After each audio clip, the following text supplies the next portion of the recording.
Durant la période du 7 janvier au 12 février 2022, à la chapelle des Pénitents Bleus, à La Ciotat, dans les Bouches-du-Rhône, aura lieu une exposition de peinture-sculpture Etche Anquilla Domini, dernière nouvelle du Sacré.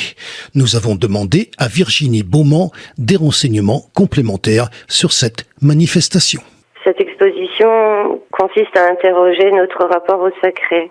Un petit peu malmené, me semble-t-il, aujourd'hui.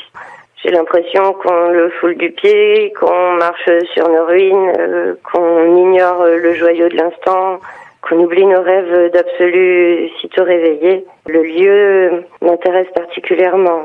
Justement, ce lieu au niveau de La Ciotat, pouvez-vous nous le décrire ? La chapelle des Pénitents Bleus, un immense volume, mais surtout qui date de la Renaissance, qui a été bouleversé au fil des temps, qui a servi à des fins militaires, à des particuliers, scieries, même garage d'autobus. Quand je pense qu'au milieu du chœur, il y avait une fosse à vidange et que les parois avaient été ouvertes pour laisser passer de gros véhicules, enfin, ça semble une aberration. Et en fait, il n'a jamais connu d'office. Sans parler de l'incendie qui a brûlé son cœur, ça semble paradoxal quand on pense aux bâtisseurs qui l'ont construit, à leur quête, à leur fin. Pour moi, c'est déterminant. C'est pour ça que ma proposition d'y exposer a été acceptée.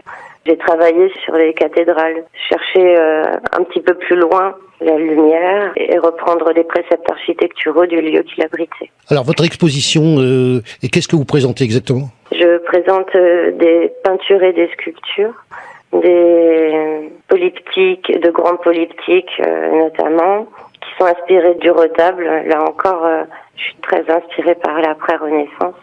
Même si les codes sont similaires, les contours en sont très différents. C'est quand même postmoderne. J'invoque la nature, je parle de la virtualité, de notre temps aussi, de nos impossibles lendemains. Beaucoup de choses s'y confrontent dans mes tableaux. Combien de tableaux sont présentés ? Une trentaine de tableaux et 2 sculptures monumentales en acier. C'est vrai que je travaille sur de très grands formats. C'est pas présomptueux du tout. Quelque part, on peut tricher en travaillant en petit quand on domine son support. En grand, d'autres choses interviennent. En peinture, on investit un environnement. Il faut que cet environnement soit cohérent. J'aime jouer sur les différentes échelles, mais il faut pas qu'il y ait de contradiction. C'est créer une ambiance. Quant aux sculptures, alors là, on est carrément dominé par les éléments. Une petite faute sur les centres de gravité ou les rapports des contrepoids et c'est 900 kilos qui s'effondrent. Il faut penser, comme c'est des sculptures qui vivent aussi en extérieur, il faut penser au vent, il faut penser au sol, il faut penser à ce qui nous précède. L'avantage de travailler aussi sur de grandes pièces métalliques, quand on a un petit gabarit comme moi, l'idée c'est de les développer en petits modules d'une centaine de kilos, facilement démontables, manipulables. Ce qui est très intéressant avec cette formule, c'est que le montage peut s'opérer différemment selon les lieux que j'investis. Je peux les penser serpenter dans l'horizontalité. Là, c'est vrai qu'à la chapelle, la pièce maîtresse, Fire Spectrum, est une espèce de prière symbolique dans le cœur. J'ai 45 ans, j'ai suivi un parcours universitaire, je me suis beaucoup nourrie de mes classiques avant d'interroger l'art dans sa matérialité. Après nombre de déménagements, j'ai le bonheur d'habiter dans la maison de mon arrière-grand-mère à Sanary. J'enseigne les arts, quelque chose de très sérieux pour moi.